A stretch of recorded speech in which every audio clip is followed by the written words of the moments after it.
Yeah, we gotta go. It doesn't all go with folks. Oh, today, so we didn't come early.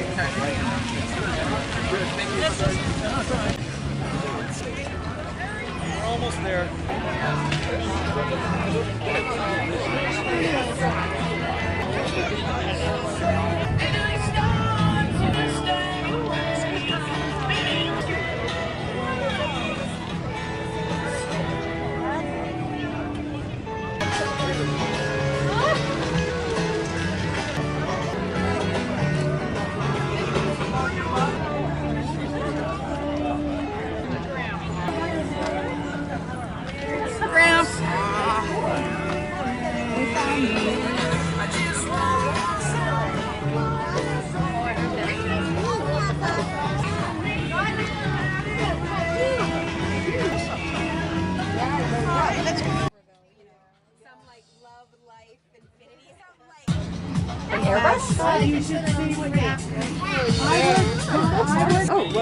I'm with the Stream of Dreams Mural Society, and we are dedicated to going to schools and teaching boys and girls about their local watershed. So where water comes from, how it travels down and out and into the ocean.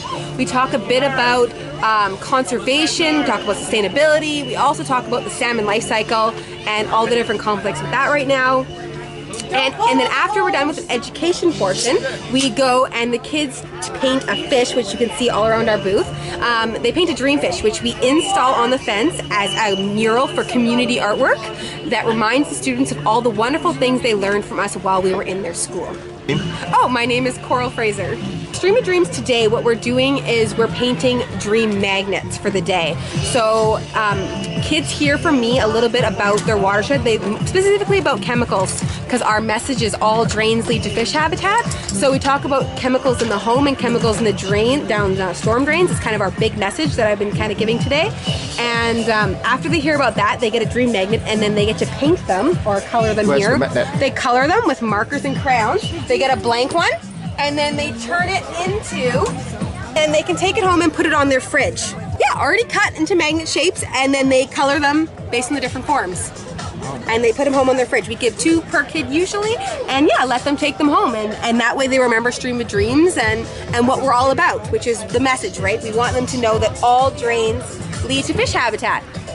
When you see the yellow salmon on a storm drain, it means that this drain, salmon live in it. Salmon live down this drain and it goes into a local stream or creek. But what most people don't know is that even if this is not on the storm drain, every single storm drain leads to fish habitat, whether there's this yellowfish painted on it or not. Every drain in the lower mainland leads to a local creek, stream, or river directly, or go even into the Burrard Inlet and out into the ocean. And that's why we want kids to realize that every single one of these leads to their local fish habitat. And it's really important what goes down our storm drains and what goes down our house drains, because they all lead directly to fish habitat. The spawns. I know that in 2010 we had the largest spawn in history, which was 34 million.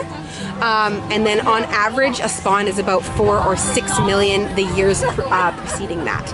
So I'm not sure about the numbers this year. It's really hard to predict, right? Because you have so many different, we have 6 species of Pacific salmon right now, and they all have different life cycles, and depending on the times they come back and for their spawn, you can't predict the numbers, right? We have people sitting in rivers counting the fish that are coming back upstream, right? So it's really, really hard to predict. Of course, we're always hoping for a big spawn, but it's really, really hard to predict. The government's doing as much as they can, which is what they're always doing, right? They're always looking out for the environment. Environment Canada is always putting people out in there, and especially like even the DFO, Department of Fisheries and Oceans, they're doing a lot as well to, you know, sustain our numbers and make the population come back. And they're doing the best they can, you know. They've implemented fish ladders on all the dams. They're doing what they can, and that's the most important thing. So they're doing what's in their reach right now, which is as good as we can ask for. Oh, and my name is Coral Fraser.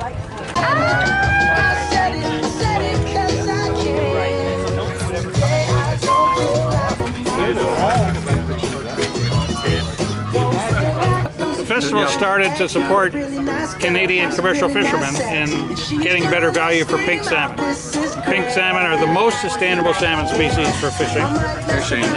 And they have excellent nutritional value that people don't really appreciate. So 3 years, well, 3 times ago, so 6 years ago, we started this festival to celebrate health and plenty, we call it.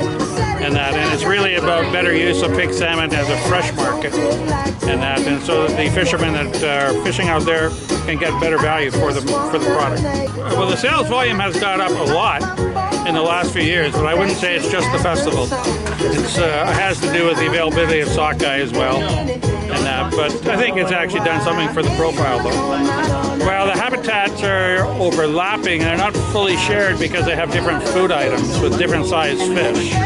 Right, so they do overlap in area, but it's not an exact match of habitat. And so that's why we have multiple species. They're all a little bit different. So the overlap between sockeye and chum salmon is more extensive, but chum salmon need a very different diet.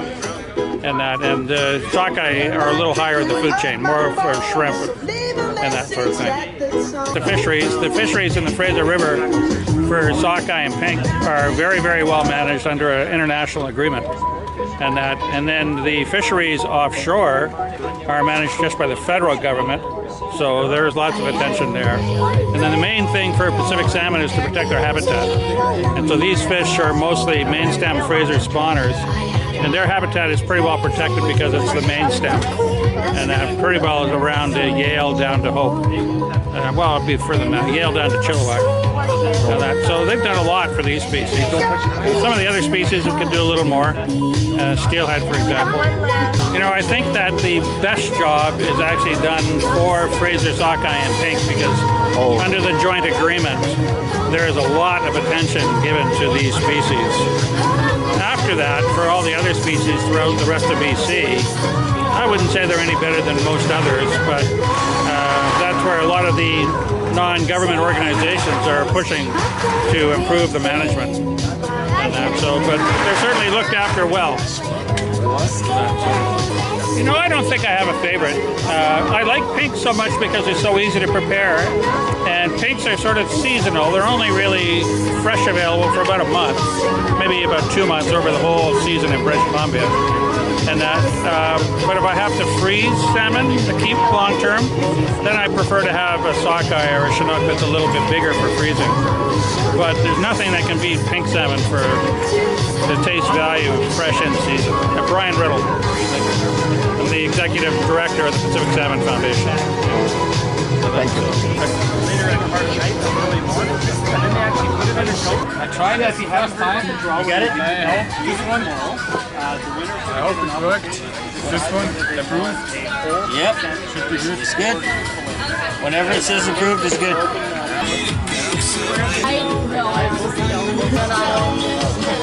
They keep tabs on our grill.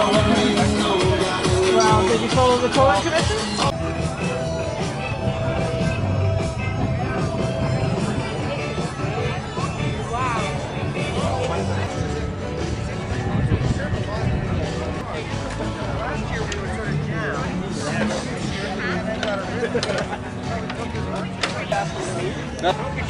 Try.